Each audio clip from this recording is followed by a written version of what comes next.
Welcome to Javeria Fairy Tale Magical World. आइए और जादू की दुनिया में खो जाइए।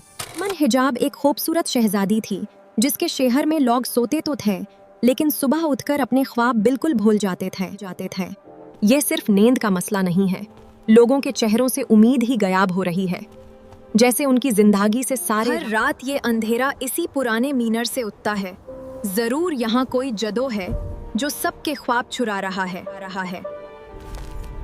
अगर मैं रुक गई तो ये शहर कभी ठीक नहीं होगा। मुझे अकेले ही इस जदू का सामना करना होगा। ये सब लोगों के ख्वाब हैं, बचपन की खुशियाँ और उम्मीदें सब यहाँ बंद है, इसीलिए सब लोग इतने खाली लगते हैं। अगर तुमने ये ख्वाब आजाद किए तो तुम अपना सबसे प्यारा ख्वाब हमेशा के लिए खो दोगी, फिर कभी उसे याद नहीं कर पाओगी।